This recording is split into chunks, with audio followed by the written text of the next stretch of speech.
Right, hello everybody, welcome to the... I'll be ready with the live streaming, we're on. We're live streaming from the Edinburgh South cafe, the YesCafe, beaming out to the World Wide Web on the internet from what's this, something dams, what was that? Billiton Dams. Can you imagine that? Yeah. Billiton Dams. Amazing. Isn't that incredible? From the YesCafe. There's a lady from the YesCafe. What's her name? Gillian. There's Gillian. Look, she's got the Yes sweater. They've got out front. You can get your badges. And so this cafe's just opened recently, and they're serving breakfast buns and tea, and they're here to come together in solidarity for a free and independent Scotland. Yay!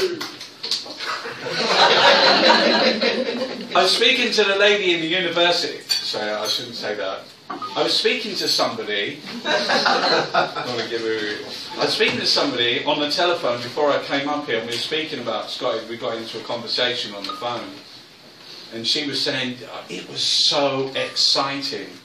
She said you couldn't believe it. She said people were walking away. That you could feel the energy. People's hearts were pumping. They were going, "This is it. This is it. We're going for it." And she said to me, what kind of country would vote against their own independence? And I said, she said to me, should we Google it? Should we look up and find out whether any other country has ever voted against their own independence? And then, like, I put this up on the Twitter, and someone said, Scotland is not a country. I said, well, Scotland, England's a country. Scotland is in Great Britain, is in Europe, is in the world. Scotland is a country. And it was the one opportunity. It was the one chance. There's no children in there, is there? Yeah, one fucking chance! One chance. Oh, sorry about that over there. Yes, sorry about that. You had one chance. You had one chance. You know, and do you know what? You know what? I'm telling you right now, in Scotland, nothing would have changed. Absolutely nothing at all. It would have down in Westminster, everything would have changed for them. They would have got the biggest bloody nose they ever had in their life. You know, but your schools would have stayed the same, your hospitals, you would have stayed the same. But they wanted to, just leading up to it, they wanted to scare you, and that's how they won. They used the entire media, they used every trick in the book. It was blanket coverage. You had the Royal Bank of Scotland saying, we will leave. We will leave. We'll just move our office. And the headline, we will leave. And underneath it, we don't actually, you know, but they wanted to scare you. Deutsche Bank, it'll be Armageddon. Arma-bloody-geddon.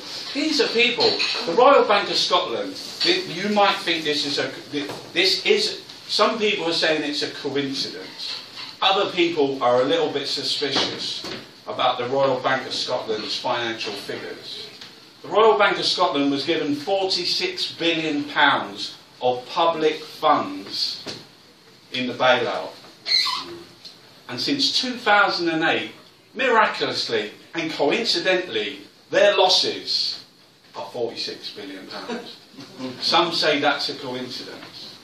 You know, what you have, you have in control of Westminster, the banking, financial, this is why they was coming out. They're the ones that were scared. The people, the politicians and the Westminster, the ones that they work for. We was watching the other night the super rich, and they were saying the bailout, it was a bailout boom. They don't even know what to do with the money. That the 95% of the quantitative easing went straight to the super rich. It's like, you have, like in Edinburgh, someone sent me a message this morning. Edinburgh is one of the richest places in the middle of Edinburgh. Is one of the, and he said on the outskirts it's so poor. And he commented on me having breakfast in this incredible breakfast where you can have everything. It's not like at home, everything is there. There's so many juices, so many everything. And he said to me, like, have a look at the beige people around you. You know, have a look around you.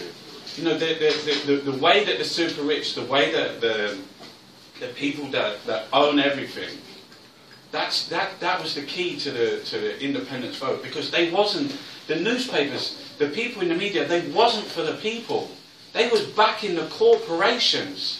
They hated the people. They hated them so much that they terrorised the elderly in Scotland. They said, you will lose every fucking penny you got. You will lose everything. You know, in the same time, when I was in the college yesterday, a girl made a zine called, something, Reclaiming the Land for Scotland, because there's that report, the 452, the landowners in Scotland, where they own all these large estates where they shoot grouse and they burn all the thing, and they don't pay no tax. They're registered offshore. They buy them for multi-million pounds, and they own all the land in Scotland, and they get subsidies. They're paid like £14,000, £26,000 a week from public funds. That's what the Scottish independence was about. You know, because in Piketty's book Capital, when he talks, it's not always about money. It's about assets. It's about what you own. It's about resources. They're real things. Money isn't real. You know, real things like land. And that's what it was about.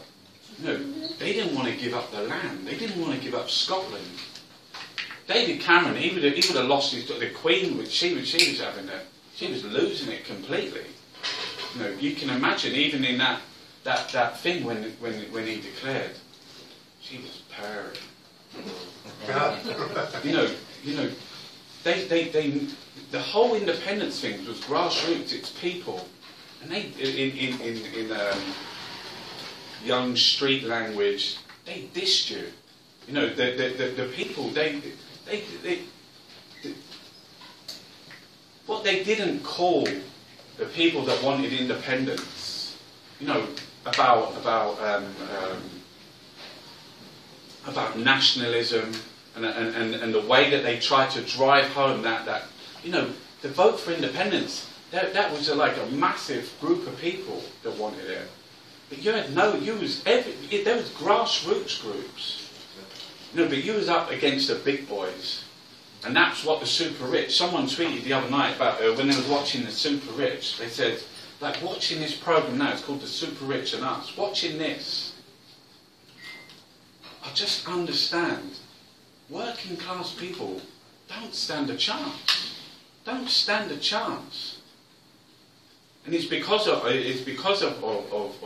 greed, and it's because of how it's driven forward. You know, it's because of the culture, or the way that they drive that down your throat. But it's the way that society is constructed. And my premise for coming here today, that I said to the lady what we'll talk about, or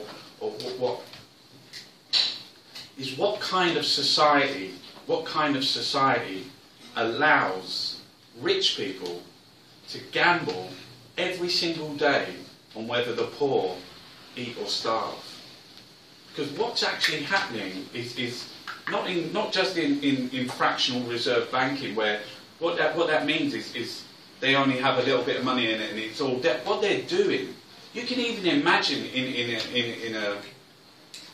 if you was in a little town and you was growing lots of potatoes and you had loads, you had a bumper crop, and this guy over here didn't have so many carrots.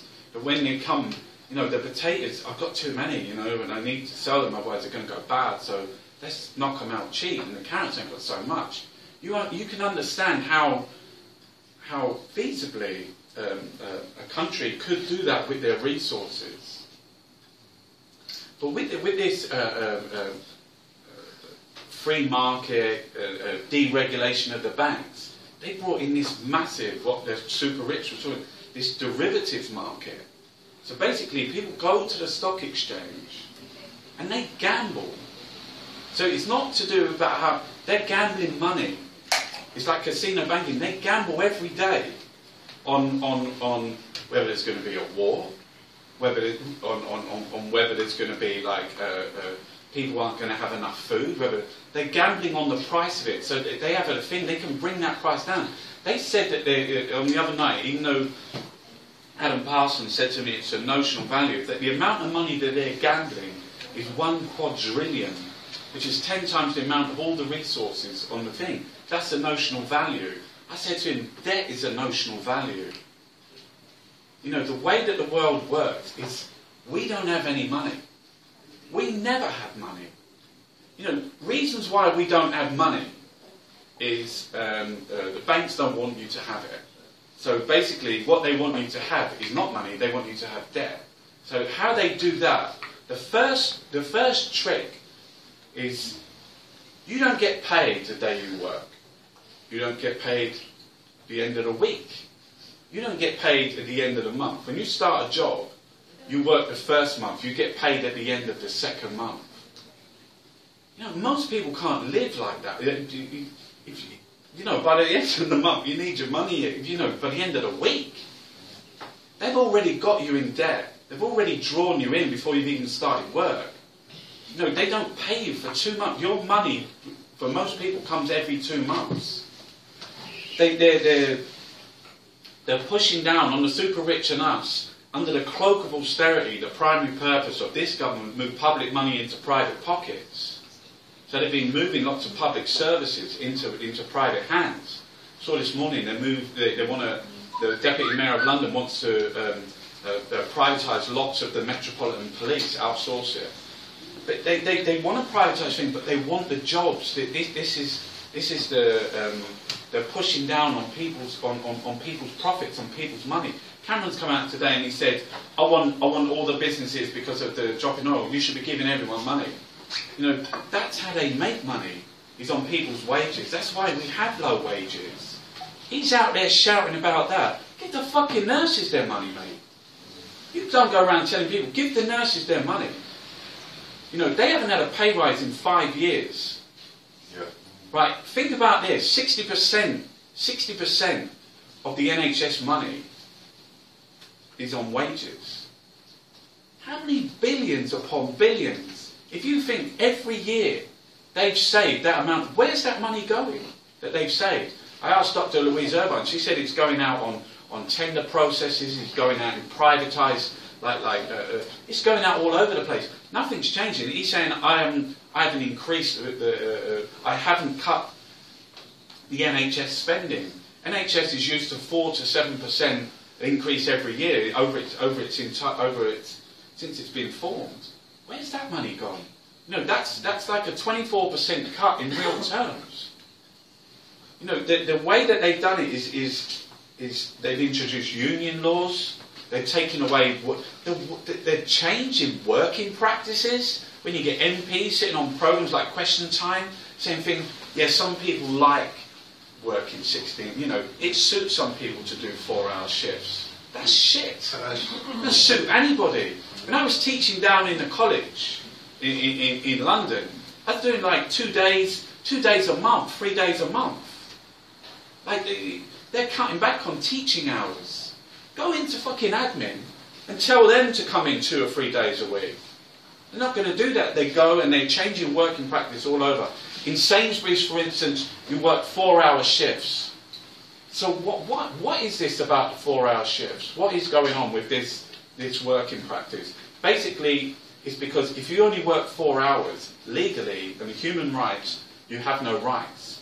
You turn up for work, you go and sit in the till. No tea break, no piss break, you have no rights. So suddenly, from having someone, when I was little, in the Sainsbury's used to be like a deli, you used to have a job, have a career, they would pay your pension. I don't do that no more. Only for the managers. You know, you go into work for Sainsbury's now, you get 16 hours. You know, there was a girl who was writing a thing about going into Next, went for a job in Next. I'll give you the job. You've got 16 hours. She said, 16 hours, I need a bit more. Can I only work 16 hours? Well, I'll give you these shifts. She said, but can I work more? well, if there's time, you can work more. She said she turned around a couple of days later, there's somebody else there. She said, yeah, I just started today. She said, I went to the manager and I said, I'm looking for more hours. You've just given me a job. Why are you taking more people on? You know, this is what they're doing. Because what happens with that, instead of having somebody for life, for a career, you've just got this day-to-day labour that comes in and works 4 hours. You've got no responsibility for, no pension, no holiday pay, no sick pay, nothing. You imagine all of that. And the same thing has happened in the construction business. You know, where last year they brought in these umbrella companies, but it happened a long time ago with Langs and O'Rourke's, where at one time they would pay carpenters and bricklayers and take them on the books and pay them a pension, you know, pay them sick pay. But they thought, oh, we'll get an agency. So then they hire a private agency. So straight away, no sick pay, no holiday pay. You know, it's better. It's no responsibility. Lang O'Rourke, they shut down massive offices that they had to employ the admin staff to look after their workers. So now they've just got managers. See, that's how they're doing it. And these private companies that are coming in, that are taking over these business practices, they're all sitting in, because how it works, how this society is, how these rich people take over our lives, how it works is they're actually physically in the government. That's why it's not a democracy. It's not a democracy. We don't live in Westminster. Is like it's a little bit different in Scotland because you're having big changes here. You've got SNP. Is the guy from SNP still here? No, he's away. He's away. But SNP are coming like they're trying to say like we're new. We're going to do all this. We're going to be like that. You know. Let's wait and see. Do you know what I mean? How much power, how much things can they really change? We're talking about you, Neil, and about how when SNP get the power, how much change can they actually forge? How much can they actually do? I spoke to a Labour MP this week, Chris Williamson from Derby. He's a backbench Labour MP. Really good guy. This is the most impassioned, incredible things, you know, and against food banks, against all this, the way that society is, against austerity. Yet he has a party that is, Ed Balls in his last thing said no more borrowing and is going down the austerity route. You know, we can't afford, we need to be like, to get, it's like, you what? You can't change anything. You know, you have 650 MPs. You have in Westminster, we've got red and blue. That's it. You know, this side and that side, they're all the same. Everything's the same. I'm not saying anything about Neil, by the way. Do you know what I mean? SNP, you know, you have very little history about like what's going to happen now if they turn up and they go, boom, we just got 40 MPs. Because that's going to have massive repercussions in Westminster, because you're going to be taking over the role of the facilitators, the dirty, disgusting Liberal Democrats, which push through tuition fees, which push through the NHS bill, which push through the welfare reform bill. We had Nick Clegg. Don't know how to describe this. He said that he was against the bedroom tax, and he voted it in. You know, leading up to quite recently, they started to be against the bedroom tax again. And then they had another vote. And he voted again. You know, it's incredible. You know, from your election, your independence vote, they're one on myths, they're one on lies, and they're one on exaggeration.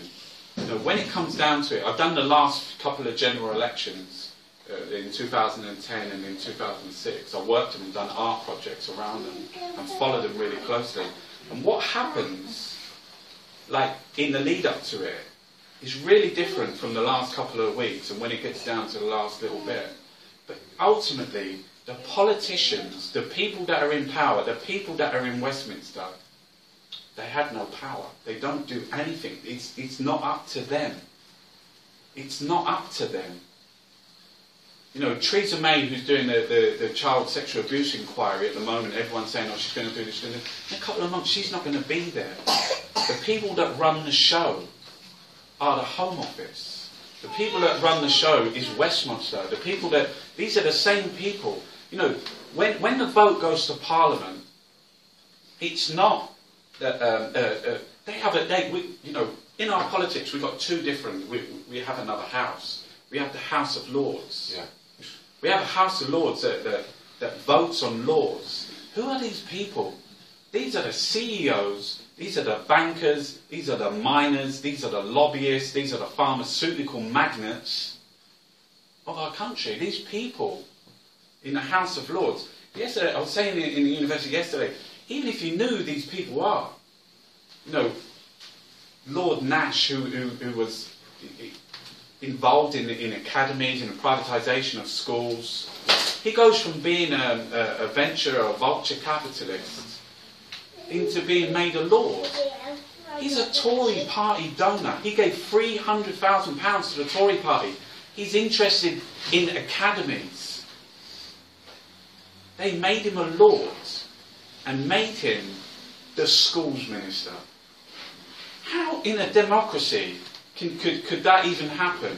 And how in a democracy could no one in the media even point it out or even talk about it? Lord Hill, 20 years working for Quiller Consultants. He built the firm. You know, they are the PR firm of the Conservatives, but they're also the preferred PR firm of the government. But they are also the firm that looks after banks, that looks after every nefarious arms company, that looks after countries like Bahrain and Saudi Arabia. They do PR for these people. They do PR for them. David Cameron made him a lord. He's working with some of the most nefarious, despicable corporations, lying, cheater, propagandizing.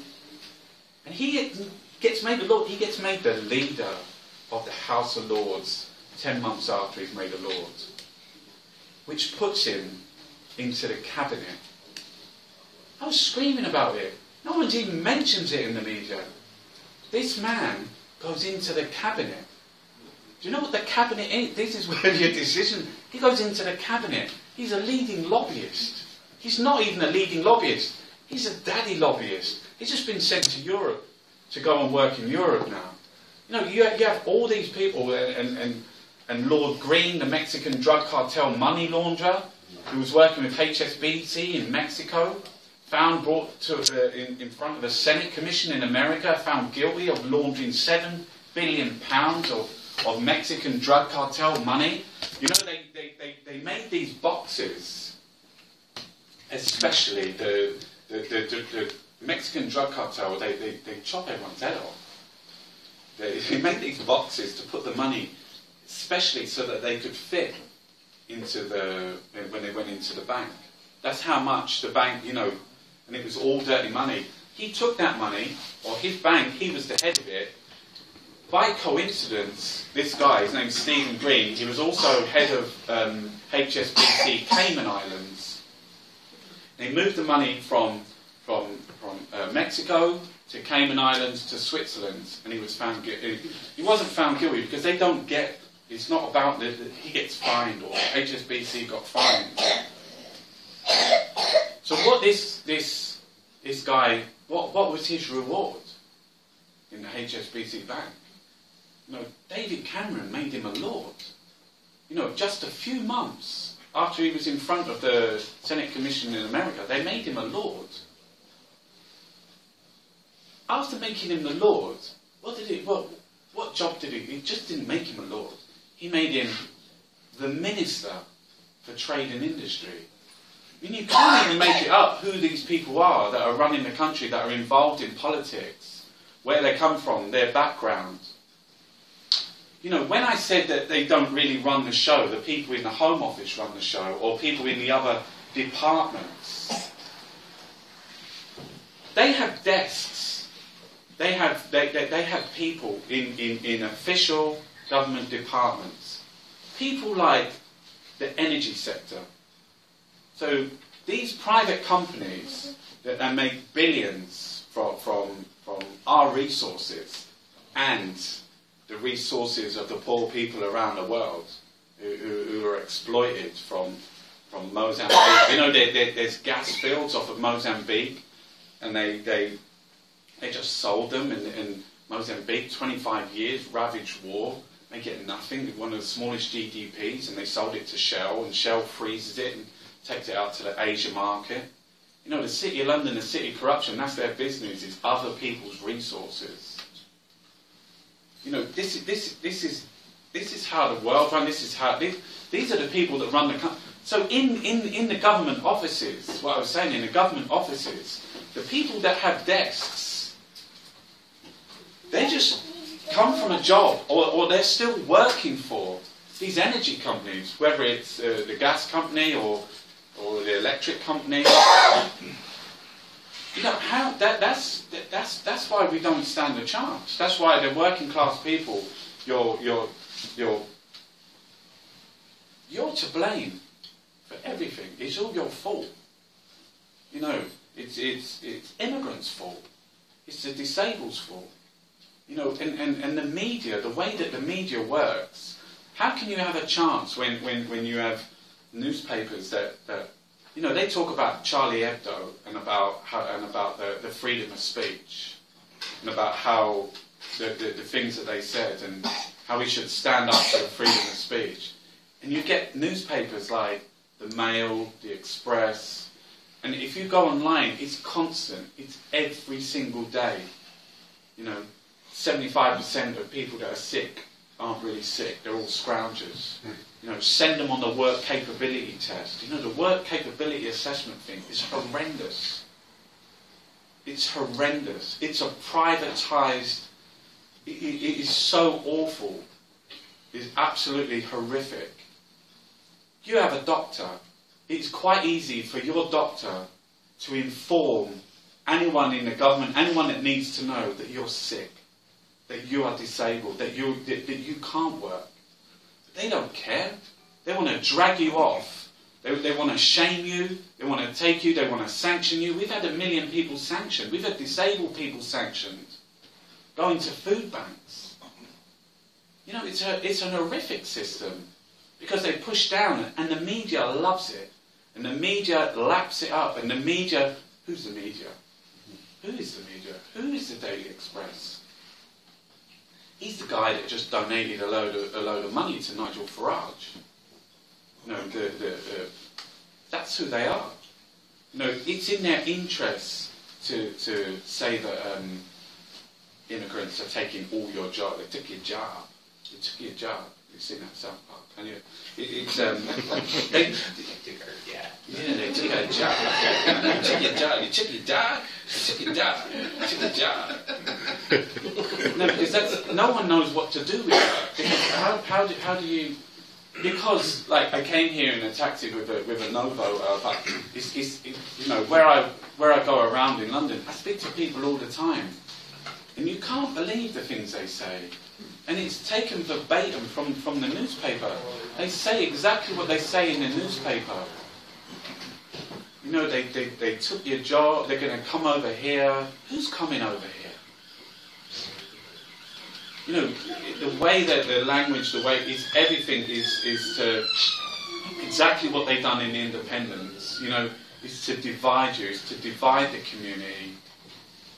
You know, I do the artist taxi driver stuff, and I go around and I've been working with London Mining Network, which is a group, and there's lots of people are coming from different countries of the world because of what the City of London and the City of Corruption and the bankers are doing. And it's really like these people are coming from places where the guy from the Philippines, to Tempek and Glencore, had gone in, they displaced 10,000 people, polluted the water. He'd come begging. begging into the shareholders meeting. He stood up in the shareholders meeting. He's 20. They sent him from his village. You know, they got no shops. They got no bank. There isn't a high street there. You know, he lives on an island in the Philippines, and they've turned up. They've wrapped up their. They built railway. They're extracting minerals under a license. It's been enforced by the Philippine military. There's been 67 deaths. A woman, he was telling me, this lady that got killed and her 2 children, an activist, shot dead. You know, and he's turning up, standing up in a shareholders meeting in London against a company which very few people even know, Glencore. There's Extrata, Rio Tinto, you know, BHP Billiton. BHP Billiton is the largest mining company in the world. That's what they do. They steal other people's resources, but they destroy everyone.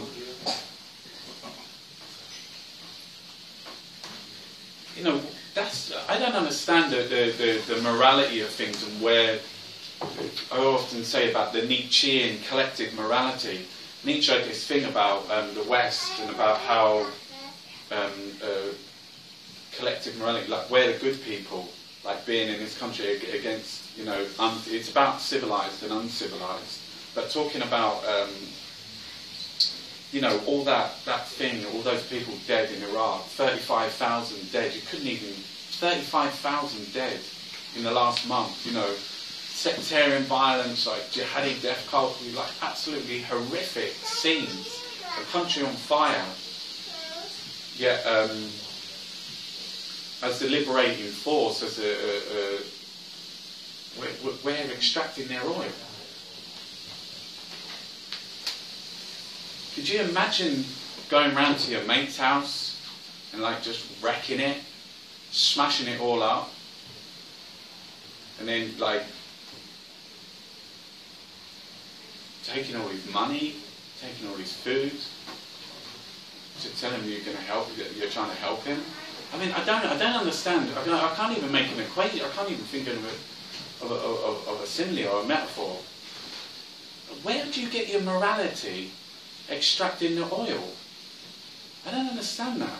If you're killing it, if everyone's dead, if there's a massive war going on, how can you be taking out of the ground with a great benefit, a massive profit to yourself? Because BP is one of the top 3 companies in the world, British Petroleum. They're in there with Sinopec, a Chinese company, but there's like 7 Texan, but it's never on the news or it's never referred to. You know, I don't see how an economist can refer to anything after watching Super Rich and Us. I can't see how an economist can make a reference about the economy, about economics, ever again, without referring to this programme. Because what the programme laid bare was, everyone's getting it in the neck.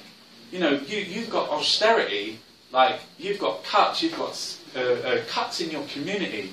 You've got community centres shut down. You've got social care shut down. It's having a massive effect on the NHS, but it's having a massive effect on people. What was wrong with them before? You know, where's the money? What's changed? Nothing's changed. That's what I can't work. What changed? What changed? Why is austerity there? What has changed?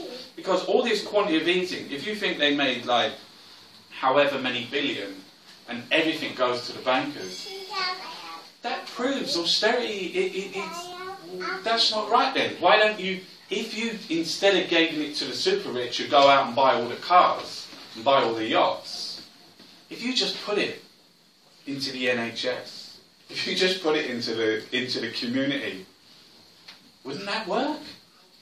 What would be the difference? If you gave quantitative easing to banks or you gave it to community projects, what would be the difference? There'd be no difference. There's no difference at all. No, when I come over here, I flew over with a Greek doctor. But I was saying at university, when at university, I'll repeat it, because the thing I made this morning is about the super rich and the idiots, the leaders, the Greek Prime Minister who was cycling on his bike and he put his hand down to push the chain over and chop his finger off.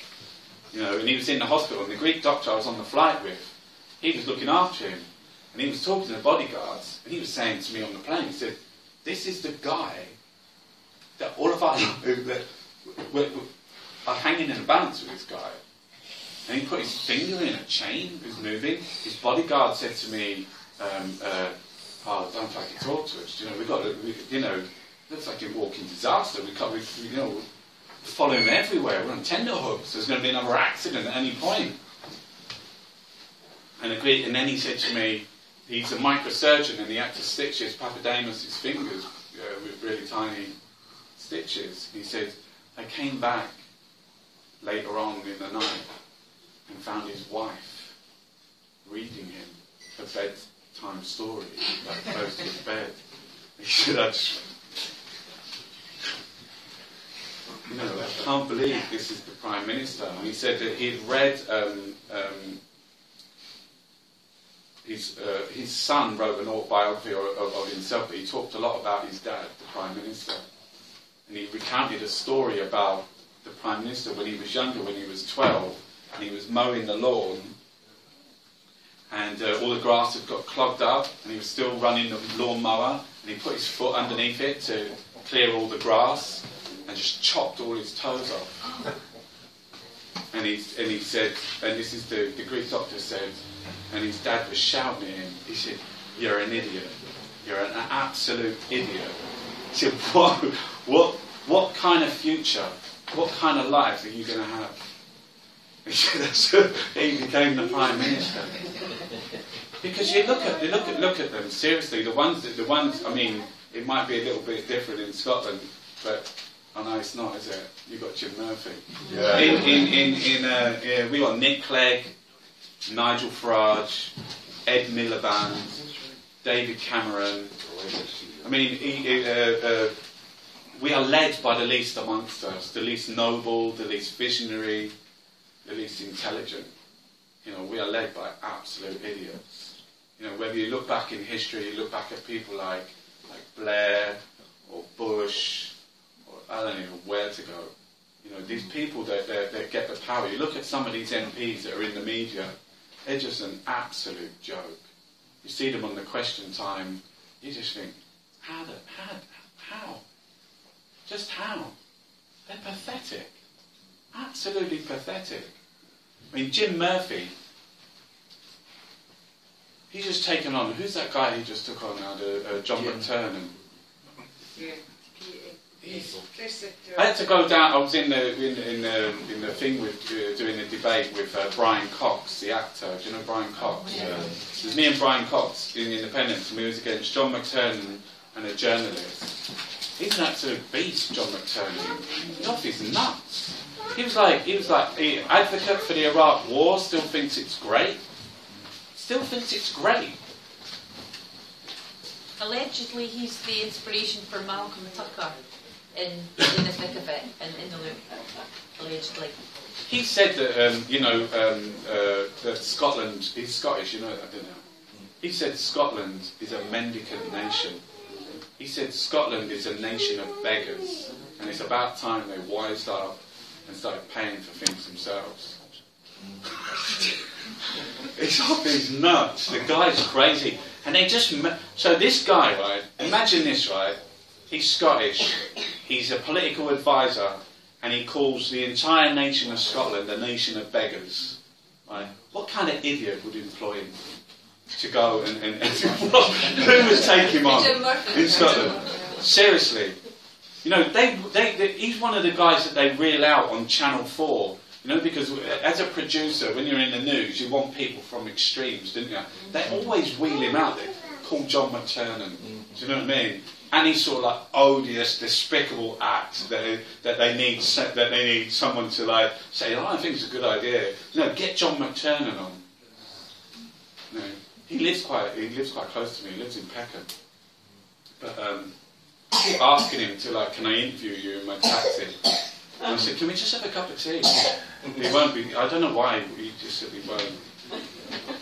Oh, it's really nice to be here. Shall we do some questions or talking? Hey, yeah. Hi, Rick. I watch your stuff a lot. I've been watching you for 7-8 months now. So obviously you're going about London and you see a political change up in Scotland, you could feel it, and I've heard you talking about it. I'm not feeling it. Is anything at all coming for London? Is anybody getting discontented? And you feel it when London people are beginning to say no? This bubble's got to burst. Well, I think, you know, in any revolution or in any argument, in any sort of like strike or when you want to, you need to have a message and you need to have an ideal. And I think Scottish independence is that. You know, you have something to hold on to. You've really got something to hold on to. You know, people are bombarded with EastEnders, with X Factor. People are bombarded with the news, with football. You know, people are bombarded with hate and fear. You know, the small groups, the E15 mums. You know, the E15 mums who stood up against a Labour council who said we're not being moved. You know, there was a guy there, right? When I went to see the E15 mums, they've retaken this estate. They're saying we're taking it back. And there's all these private properties because they wanted them out because they were like, we don't want this kind of thing here. But what they're building is shit. You know, this affordable housing is a scam. It's 80% of the market rate. People, you get half a mortgage. You know, they don't even want people to not-for-profit housing. How can you not have not-for-profit housing? You know, this is where are the people who sweep the streets? Where are the people who work in the supermarkets? Where are nurses? Where the hell are they going to live? You know, they're not even on a wage that they can afford a mortgage. Where are they going to live? You know, we haven't got anything. It's so that guy who was on the Charlie Brooker thing. I've forgotten his name for a minute. Who's making Adam Curtis. Adam Curtis. You know, because what I do every single day, I'm on a different topic. They said they love that. They love that. Because you're all over it, you know, that's what they want. Mayhem every fucking day of the week. You know what I mean? Outrage every day of the week, but don't stop. Jump from one thing to the other to the next. And I think until you get something, until there's some solidarity down in England, until the housing people are connected with the fire brigade, and the fire brigade are connected with workers in the NHS and teachers, and until people who disabled people and unemployed people, until people all get together and become, you know, that's one of the beautiful, you know, Occupy is you know, to me, the principle of Occupy is incredible. The principle of Occupy is incredible. And what their ideology is they are so scared of it. And you can see it around the world. They are so scared of it. And it's the philosophy of tents. It's the philosophy of we won't go home. We won't go home. Now, when they was down in Parliament Square recently, we're not going home. But what's beautiful about the concept of Occupy, and I know like when they've set up camps, especially in Scotland, there was horrendous things, you know, and then beset with lots of problems. But the ideology of it is incredible. So when they set it up, it's a frame, it's a screen for everybody, anybody that wants to come and wants to say something. It's a massive speaker's corner. You know, it's where you know, Ken Loach came and spoke. The guy from the fire brigade came and spoke. You know, Vivian Westwood came and spoke. A nurse came and spoke. A doctor came and spoke. You know, it's a place for students to come and speak. You know, that's what's incredible, and that's what people need. They need a solidarity of you know, Stop the War was fantastic. When Stop the War, I didn't go on the march. I was doing a protest myself, which was I understood in those times that a lot of people thought, this is it. This is it. There was 1 million people marching against the war under all sorts of banners. There were so many different types of banners you couldn't believe. You couldn't, every single group, every single, you know, it was amazing. And that's what it had. It had that single message, stop the war. And I think that's what until we can frame something, and I think Occupy tried to do it, Occupy Wall Street tried to do it, was around banks, do you know what I mean? Until we can frame it around, and they still try to do it, you know, around the 1%, around the people that have real control, real power in governments, you know, in the IMF, the International Mafia Federation of robbers. Until you have that. Said something wrong. Hey, anyone more questions? I wanted to ask, I saw the video you made with Bill Maloney outside Parliament on Wednesday, and to me it seems like the mainstream media are not covering it. It's been in a couple of good newspapers, and obviously because it's a really serious issue, but it looks like there's been really serious crimes committed, and we're really close to actually catching them for it, and it's not just financial crime. And I wondered if you wanted to talk to me a little bit. Yeah, I mean, the conspiracy and cover-ups and things that happen within government is like, you know, which happen within authorities. I've interviewed quite a few people. I interviewed Janet Alder, whose brother Christopher was murdered in Hull with a CCTV camera. They were shouting monkey noises. They killed him dead on the floor. He was a soldier. They killed him in a police station. And they got found not guilty, and they followed Janet, they discredited her in the newspapers. They found out like Doreen Lawrence, the police was monitoring her, and then they gave back her brother's body, and then like years later they found out that it wasn't her brother, it was like a 77-year-old woman. It's just like horrific. Daniel Morgan, who was murdered with it's going on now, his brother Alistair, I interviewed, he was murdered with an axe, you know, with links to the News of the World, Andy Coulson, the police, people being up in the Old Bailey, you know, 5 Home Office. You know, it's horrendous. But what's happening with what I see? I've interviewed Andy Lavery, who's Scottish, and he's up here, Scotland. I think Nicola Sturgeon's just a Royal Commission. I've interviewed Andy Kershaw, who's representing 58 survivors from Ford Park, which is a Home Office approved school, and it's horrific, the stories that like he told me, and about like how it was covered up. He fought for years to get his abuser, and his abuser now is in jail. He did it, and it was a really high-ranking policeman, you know. Ian McFadden as well, who's from Edinburgh. I've interviewed him. These people, Peter McKelvey and Liz Davis, what they're doing is there's loads of them. They're forming like a survivors community, and they're putting pressure on this inquiry that they tried to set up into the cover-up in institutional cover-ups into child sexual abuse in the Home Office, you know. But they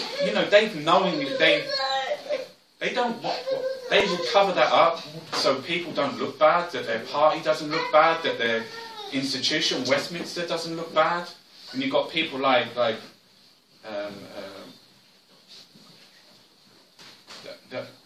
Liberal Democrat MP who's now dead. Quiet. No, it's not South Lincoln. Cyril Smith. You know, who knew? Who knew? What, every MP or the MP, but like lots of it. And do you know what? One of the, I think it was Ian McFadden. He said to me, you know, the thing is when it comes on the telly, people can't bear it. You know, people switch over. It's like people don't want to know. You know, and that's the you know, that's how they win. That's how the secrets. You know, that's why it's very difficult for people to, you know, to engage with their struggle, because what they want is they want survivors to be heard. And the thing is they've never been heard in their life. Every time they went to the police, every time they tried to say something, you know, it was always denied them. You know, and you saw that happening in Rotherham as well. You know, when those girls were getting abused, you know, the police didn't care. You know, the media tried to hand it over to the right wing, to the racists, to turn it around and say it was because they were all Pakistani cab drivers. You know, the truth is, no one cared about those girls. Do you know what I mean? Because who wants a children's care home at the bottom of their street? Who's going to look after those people that are in care? You know, we have people in care today. Children that are being trafficked today. You know, we have children being abused. Who's looking after those people? You know, you know, there's people in the NHS, there's people in the care sector that are struggling, that are trying to. It's really hard, you know, and it's really like it's a massive thing, and what they're trying to force the inquiry to do is get rid of all the people on the panel and get rid of all the chairs. I mean that were involved, that live in the same street as people, that go to dinner with people that are supposed to be looking into. You know, get rid of people that they don't even know how the panel was set up, but there was particularly agreed about the terms of reference. Lots of people challenged them and said, look, just start the inquiry. The terms of reference for the inquiry were wrong, because they set them at, like what Andy Kershaw was saying to me, they set them at 1970, and it coincidentally was the same day that Home Office approved schools changed into local council approved schools. So he was saying that's not fair, because these people are still alive. Like all my abusers, all the people that I'm representing were abused before this time, when they was underneath the auspices of the Home Office. You know, and all these little things that they were finding out about the inquiry, and they want to do it. They want to do it properly. But I think I see something amazing in that group. I see them. It's very challenging for all of them to actually express, you know, to talk about their abuse, and you know, it's really difficult to listen to, but it's incredibly hard to, you know, to be a voice, to speak out, you know. And you got to remind them, you got to understand there's going to be things happen and problems and all sorts of stuff. It's chaos, but they're trying to. To me, it feels like they're trying to hold on to this, you know, just to keep it in the dark. But it's coming out, and they're still trying to cover it up. And it's like they're trying to cover up the cover-up of the cover-up. You know, and it's like, but it feels like it's going to break. But Andy Lavery, he wants a royal commission, because in this inquiry, this first inquiry that they set up, they didn't have even a police force attached to it. So imagine the inquiry starts and they bring forward, someone sits in the middle of the inquiry and they sit there and they testify, and there isn't even you know, they say something or they accuse something, there isn't even a police force attached to it. That's ridiculous. You know, there wasn't anything to compel people to come and talk. So if they wanted, for instance, to ask an MP or ask to come and be in front of this inquiry, they didn't even have to go. What kind of inquiry is that? You know, this is what they want, but lots of people are saying, you got the information, go to the police, get them arrested. But what they want, to me, what I think they're looking for is the culpability in the people, not only the abusers, but in the people that covered it up, and the system that's been created that allows it to be covered up. You know, which is to do with like the Official Secrets Act and these special sort of like these the Home Office and how files go missing. But yeah, I mean, I'm really positive about the group that's really, you know, that's trying to force that. There's Phil Frampton, there's other people. They've done this thing, White Flowers. It was really moving. They had all these missing children, and some of them was themselves or photographs. It was very, you know, they're very inspirational people. And like you look at talking about setting up, you know, they have a primary purpose. They have a, you know, they have a mission. They have a thing. You know, that's really, I think that's really inspirational. I have a question from one of the viewers at home. Brian McHugh asks, how is your movie / documentary plans going? Any news? Yeah, so I've started a film. It's called Westmonster. Yeah. So basically, I'm trying not to like be really like shouting about it at the moment, because making a film. Well, I shouldn't really say it, but it's live streaming. Okay, the question. Making a film called Westmonster, then racking up at Westminster, saying, "Hey, can I talk to you about corruption and things?" So I'm trying to think. Oh, actually, I need to be a bit quiet about this. So I've been interviewing MPs and interviewing. I've got a big long list of people to interview. So my aim is to have the film ready just in time for the general election. So it is about lobbyists, it is about cover-ups, it is about corruption within Westminster, and it is about our society and about how we're, you know, what influence and what powers they have on us. But I've got some talks and debates coming up, but the bulk of it will be, you know when the Scottish independence really kicked off, you know, when everyone starts getting out, like about 6 weeks before. So I'm imagining like the 6 weeks, like April, the whole of April and the beginning of May, it's just going to be full on. But so far I've done about, I don't know, 20, 25 interviews and talked to different people, and I've got other footage. I mean, being an artist, I was up at the university yesterday, and like the questions was things like, oh, how do you survive? How do you be an artist? The guy who took me in here is a musician. He said he made a record 20 years ago. He wants to sing and everything. It's so hard being an artist, and it's so hard running, like, if you want to run a campaign, because you know the Green Party, for instance, they have no revenue streams.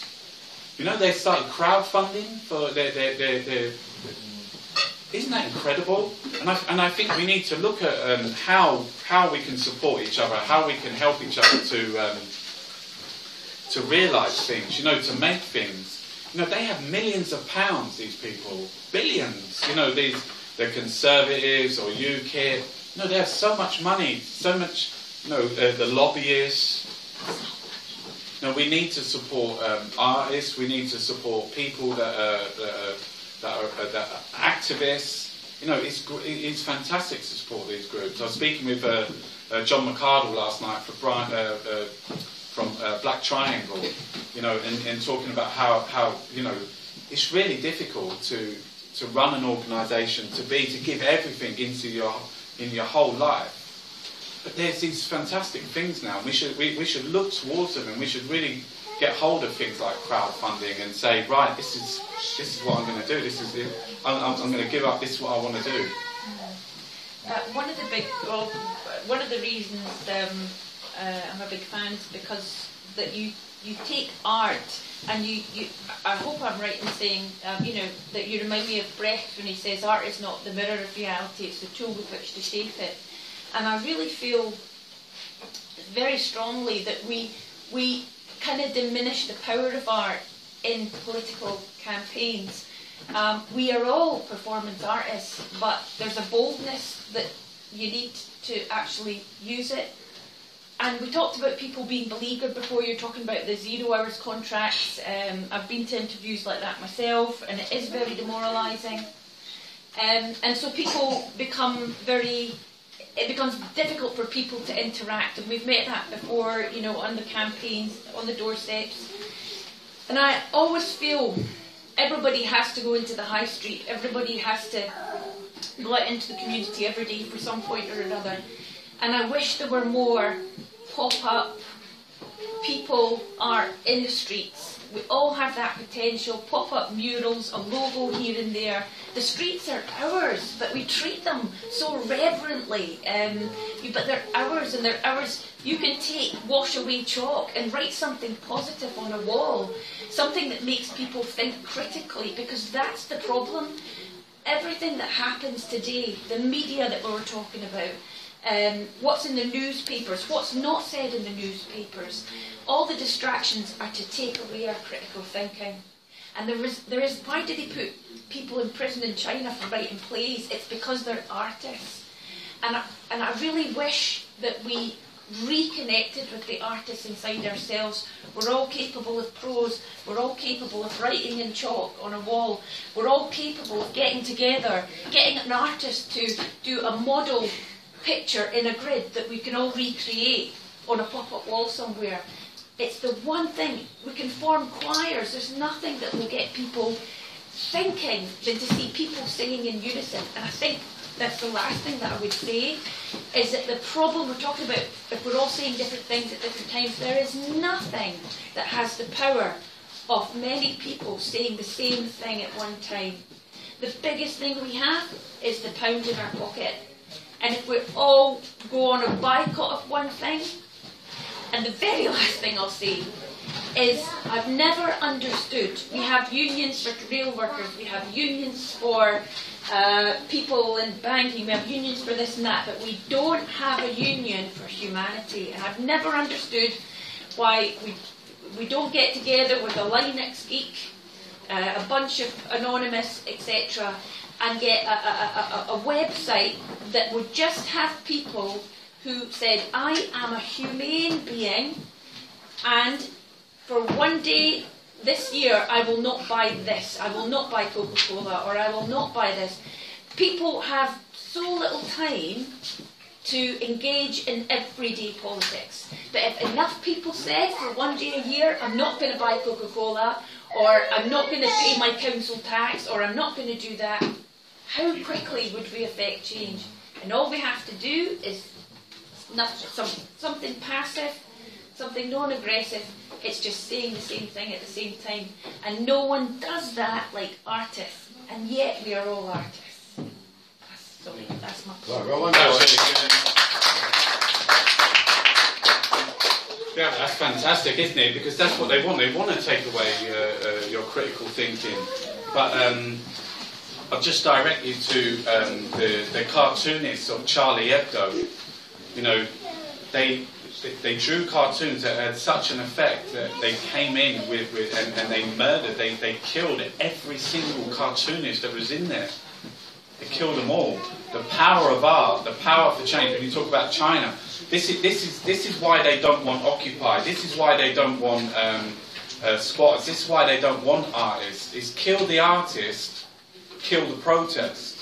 You know, they do not want people radicalising. They don't want people learning about politics. They don't want people understanding about politics. They want you to be stupid. They tell you that you're stupid. They tell you before, they say, when they introduce The Economist, you might not understand this. I'll try and make it simple for you. You know, we understand exactly what you're doing. Art has its own language. Art is something really particular. You know, and it's time that art is stood up. Because art, as an artist, I know art is on its arse. You know, and we're in the middle of there is no movement, there is nothing happening within the art world. Because it's infected. It's infected by banks, it's infected by mining companies, it's infected with sponsorship and ownership, from Deutsche Bank to BP to arms companies. You know, the young radical artists, you know, you never went to university and never took over the dean's office, do you know what I mean? You have to start radicalising. It's the students, it's when the students come together, when the artists come together, when the firefighters come together, that's when you'll find some real change. That's when you'll find some real leverage. That's the leverage you need, do you know what I mean? But it is about, I mean, look at this cafe, this is fantastic. This is like people coming in here on Saturday morning, people talking to each other, politicising, learning about Scotland, about independence, what it would mean. Who's in charge? Why are they in charge? How are they in charge? You know, who's the banks? What are they doing?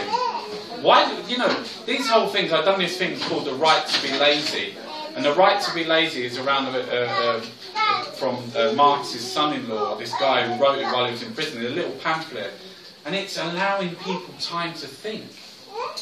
The right to be lazy. All the rich, you know, they're lounging around all day by their pools, on their yachts, out walking around. You know, the rich, they have time to think, time to philosophise, time to write novels, time to write music, time to make art. We take that away from our artists. You know, the artists yesterday, the students yesterday, how are we going to live in the world? How, as an artist, am I going to pay my rent? How am I going to eat? How would I even think about starting a family? You know, artists need to be supported. You know, we have incredible musicians that have written stuff on the dole. Do you know what I mean? We need, artists need to be supported and need to think. They need to be allowed to realise their potential. They need to be allowed to realise, to make what they want to make. They've cut the arts funding. Labour has said, we'll cut the arts funding. Because they don't want to live in a better society. They don't want to educate. They want to take away your political thinking. They want to take away your, you know, they want you to consume McDonald's. They want you to consume the X Factor. They want you to consume football. You know, they want you to engage in things that In China, when Mao, when he said, let 1,000 artists come forward, let 1,000 artists bloom. He was talking about this in the middle of the revolution. He was calling artists to come forward. And when they all came forward, he killed them all. He killed every single one of them, the poets, the writers, the thinkers. You know, the guy that they're flogging in Saudi Arabia, you know, like, they gave him 50 lashes on his back. Like a blogger, a political, like thinking about things and talking about things. 50 lashes. And then they want to do more. And they said he's 1,000 lashes. You know, the way that but they, in this country, they want to feed you this crap. Do you know what I mean? They want to feed you because the owners of these big corporations, the owners of the crap, you know, and a lot of it's politicised. You have to look at the way that Hollywood, the way that things work. You know, there's a film called Three Kings with Mark Wahlberg, Ice Cube or Ice T, and George Clooney. You know, this is a parable. They're called the Three Kings. No one even recognises it's in Iraq, but no one understands. The title is religious. It's talking about Jesus in Iraq. They're talking about, it's called the Three Kings. They're three Americans who go across the desert. They steal all the gold, but they save the Iraqis. You know, people in Wolverhampton, people in Berlin, in Hamburg, people in Washington, people around the world, billions of people have watched that film. And they think that's a reality. They see that as a truth. That is a direct representation of the Iraq War. The Three Kings. We stole all the gold, which is a metaphor for the oil, but we saved the Iraqis, we liberated the Iraqis. We're the good guys. We're a little bit dodgy, that we're nicking the gold, but we're the good guys, and we're funkier now. And we're, you know, that's you know, all of these messages, all of these films. You think they don't sit down and think about that? I'm sure they do. I'm sure they look into you know, that was brought out in the middle, I don't know when that was brought out, but it was around about the time of Abu Ghraib and things like that. It's madness. Any more questions? Guaranteed annual citizen income. Yeah, guaranteed annual citizen income. And that solves our problems. Yeah. You should see, whenever I do a YouTube and I say like something like, we should have full fucking communism right now. Full communism right now. Every single person gets paid the same. Everyone gets paid the same. You know, we have a minimum wage. Why don't we have a maximum wage? How much do these people need to live on? They have so much money. You know, what can you do? Because that's what Pickett was saying. You know, they don't want money. In the end, they don't want money. And the reason why they don't want money is because it's taxable. They want things. They want resources. They want land. They want to own property. You know, they want things. You know, they have enough money. We're all the same. Whether you're, you know, inherently we're the same. Prince Charles and me, you know, he'll wake up this morning. I bet he didn't have the bread. Well, I bet he did. He has an egg. He has 3 eggs. The guy he puts them at 3:30, 4 and 4:30. And he opens each one. See which one is just right that morning, because there's some differences. You know, but he still wakes up, has his breakfast, goes out and does things, he has a bed to sleep in. You know, we're all inherently, we're doing the same things. Why do they always need more? Why do they force people to need less? You know, why are they homeless people? Why are they, you know, the E15 mums, you know, they put the E15 mums into hostels with children. You know, they took them out of their home and put them into a hostel with shared bathrooms. It's no place for kids, these hostels. You know, it's horrendous. And still funded by public funds, you know, giving landlords billions, 9, 10, 11 billion a year. You know, where you could build not-for-profit housing. You know, they don't want, they want everyone fighting. It is like the super rich, it is like Thatcherism, Darwinianism. You know, they love that. There was a guy on the super rich, and I'm sure I've confused this, or I've just thought of it in my head, but it was the other, he did say it, because like it's a thing, he said we shouldn't have a minimum wage. We shouldn't have a minimum wage. We need to keep the workers on their toes. What? Is this guy, what did he say? He said, if you have the minimum wage, they'll just sit on that company. We need to keep that, and then they'll have to go out and earn more. That's what we need. And he went on to the conversation, and he was like some rich guy, and he said, you know, he's scared about, because Piketty said he doesn't know how far the super rich are going to go and how far there's going to be inequality. And the guy, this really rich guy, said, you know, are you scared about that? Because he said something like, there's either going to be a revolution or a police state. And then he said, are you scared then? He said, yeah, you know, I'd be scared if loads of people like came to my house and wanted to nick all my stuff. What? You're not scared about you. They want my stuff. What about you? You're going to be scared I'm not going to get you? No, they're going to nick all my stuff. You don't want that. It's obscene, do you know what I mean? We should have a living wage. You know, the Green Party are calling for a living wage. David Cameron used the word this morning. He said, yeah, they should be paying everyone a living wage. Ed Miliband come out. He said in his conference speech, Ed said, I'm going to raise the minimum wage by 25 pence. So by 2020, everyone will be on £8 an hour. That's 5 years' time. 25 pence. That's why I did this T-shirt when he's got like a Fredo. You know that chocolate, the Fredo? And I say, let them eat Fredos. So, 25 pence. I have another question from a viewer, Dave Reed, who's in Germany actually. I think he's asking about solidarity between ordinary people in different countries and what else has to happen before. Like you've spoken about Greece, we've spoken before about Ireland and what they're doing there. And England, in Scotland, we're looking down at England thinking,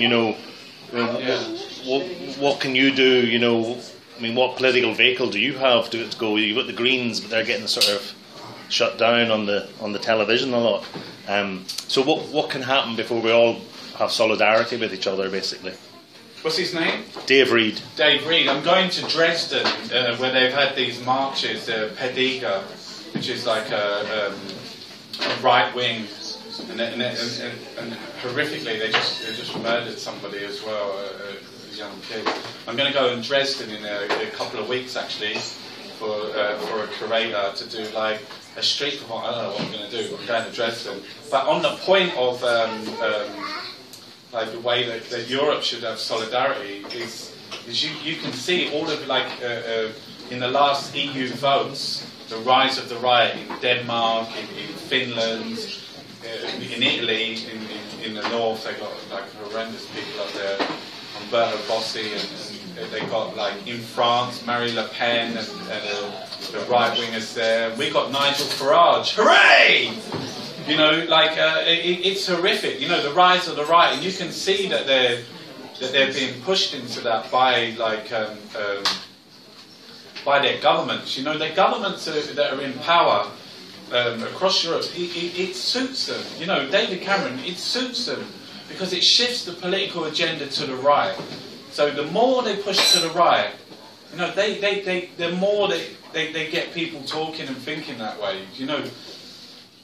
I don't know whether the Greens are so like even Channel 4. You know, Channel 4 News, they take the piss out of the Greens. They turn up at the election down in Kent and they was like done all the political parties. And they went to the local market and found a woman selling crystals and she had some moccasins on and Michael Crick was saying to her, "Oh, are you going to vote Green?"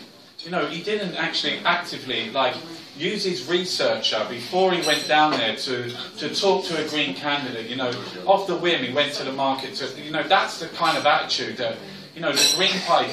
But I've interviewed Natalie Bennett and I've interviewed Caroline Lucas. I said to Natalie Bennett, how are you going to get normal working class people to vote for hippies? Because the newspapers and the media are coming at it like they're all hippies. You know, the reason why you've got really high energy bills is because you've got to pay so much in in green fees and all this. But how are you going to get ordinary working class people to vote for hippies? And I think that's changing.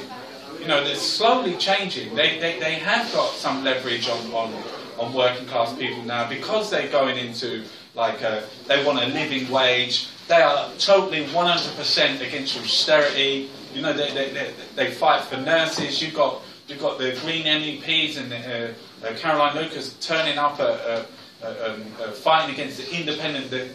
You know, of all the things that happened in this government, I think the Independent Living Fund, I was speaking to John McArdle last night, that is the worst thing I've heard.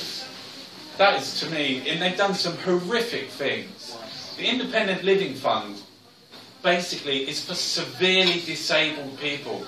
18,000 people. It's a special fund that gives them a little bit extra money that they can have home help, because lots of these people are working. They're disabled, but they're working. But they need help because their job and the thing, they need the extra support. So someone to come in their house, because they're so severely disabled, they can't get into bed, they need to be lifted, they can't, you know, they took it away. It's so small in comparison to some of the other things that's happening. It's completely ideological. They took that away. The Independent Living Fund. When I spoke to Andy from DPAC, Disabled People Against the Cuts, he's a warrior, Andy, do you know what I mean? He's a proper direct action guy. Andy was saying, like, this is going to force people into care homes. This is going to force people out of the fucking community and into care, into homes. That's not right. No, that is not right. And it's Ian Duncan Smith and it's George Osborne and the Tories backed by the Liberal Democrats. You know, that is the most despicable thing. When they went down to Westminster, the DPAC, they went into, they thought, we're going to do an action here. And we're not going to go for Parliament, we're going to go for Westminster Abbey. So they quickly rushed the Abbey. I was speaking to Paula Peters, and they had 4 teams and they attacked the 4 gates of the Abbey. These disabled people in their wheelchairs and their carers, and she said to me, they called it after the Teletubbies. What's their names?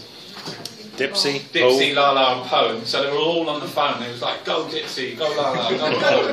So they all attacked the Westminster Abbey, and they all get in, and there was like police everywhere. And they got onto the grounds of Westminster Abbey. They started putting up tents, and they just sent wagon after wagon after wagon of police. You know, these people, severely disabled, blind, you know, with all sorts of impairments, struggling just to stand up, you know, just to get in there. And they sent waves of like the riot police, and they was there, but they done it and they got on there. And there was like lots of like to and fro in, and there was lock-ons and things. And they done it for a specific reason, because they thought that they could ask the church, because they knew that the grounds was owned by the Dean of Westminster, and they sent a messenger to the Dean to say, we're claiming this land, we want your hospitality, we want the right to stay here, we're going to pitch our tents and we're going to stay here. And the Dean of Westminster sent out an orderly or something to give the police, clear them off from the church, get them off. Isn't that horrendous? They were fighting against the disabled people, fighting for the right. Isn't that incredible? Now, we live in a society, like, if you lived in a normal, caring society, that would be one of the news stories of the year, wouldn't it? You know, to lots of people it was a big deal. You know, but to you know, you talk to people like Paula Peters, and she was telling me about like kids that had pushed someone who was disabled like into the road or into the thing, you know, because they hear it on the radio, they hear it on the TV, they hear it on the, you know, it's awful. Yeah. But they're proper, they're really good. DPAC, Black Triangle, fantastic people. And they're incredible, but they're the ones leading the fight. Hey, have you got any more? Don't mind a couple more from, these are sort of easy, they're more asking you, are you in Glasgow at all while you're up here? No, I'm not in Glasgow. I'll go back tonight. Are you doing anything tonight? No, tonight. Have you another engagement tonight in Edinburgh? No, that's it. Are you going to be hanging out anywhere? No, I'm going to go. I've got a plane, so I'm going to go off into the city centre, Okay. get something to eat, and then I've got a plane. I've got a plane at 6. Cool. Okay. Yeah. But it's been really nice, Edinburgh. It's lovely to come to the Edinburgh YesCafe, Edinburgh South in When you moving to Scotland? Yes. Yeah. The land of my fathers. I think Scotland is. So my second name's McGowan. My family's like west of Ireland. That's why I've got like red cheeks because of the wind that blew, and the mountains in Tyrone. Like, it's been amazing. You know, I had so much support from people of Scotland. You know, like being the artist taxi driver, really incredible, like beautiful support. And I think that's what's incredible about being an artist and about being the artist taxi driver. You know, going and interviewing people. It's so fucking emotional sometimes. It's really like, but incredible. And that's the privilege, the absolute privilege of being an artist, you know, and you know, I would encourage, you know, that's what Aaron Peters said when I interviewed Aaron Peters, who runs a thing called Navarra. We should have 100,000. It was only because he was talking to me. He said we should have 100,000 chunky marks. You know, we should have more people. You know, you need someone in Edinburgh who's going to do, like, you know, daily uploads or talking about people, because this is the new fucking roadshow. Do you know what I mean? We're taking over from the mainstream media. This is massive. You only got to look to someone like Russell Brand. Absolutely astonishing. Whatever you think about him, millions of bloody, tens of millions a hit. He's more popular. He's more views than a bloody any newspaper. And that's something to look at and think about. If you can just get a fraction of that, you know, how that wave, how that rip, how that, like a rhizome, you know, like how that. No, that's what the internet's about. That's what it was invented for. Hey, but fantastic to be up here. Can I just say thank you, Mark, so much for coming here. It's a pleasure to see someone who is just doing. It's not just about what you say; it's how consistently you say it, and you're absolutely dedicated to the cause of making politics not really progressive, not Labour progressive, but really progressive. And what I really admire about you is the fact that you talk to people from all across the political spectrum, and you're constantly asking questions, and you're an inspiration. And I think that's the main thing. And let us all leave here, as you say, increasing the chunky marks. Yeah. All the chunky marks. So round of applause, please.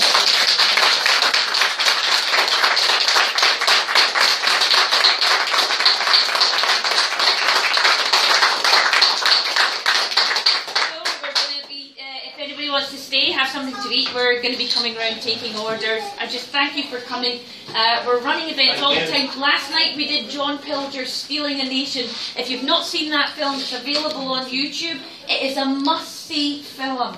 Hardly anybody knows about the people of Chagos and how Labour really ethnically cleansed an island in the 1960s, and it's still going on today. These people have never been recompensed, and even though the European Court of Human Rights and the British High Court said it's illegal what's happening there to these British citizens, the Queen signs a royal prerogative every year to keep that under wraps and that complicity going. And that's been under Labour and Tory administration. So please, please, please watch Stealing a Nation on YouTube. Right, that's the soapbox.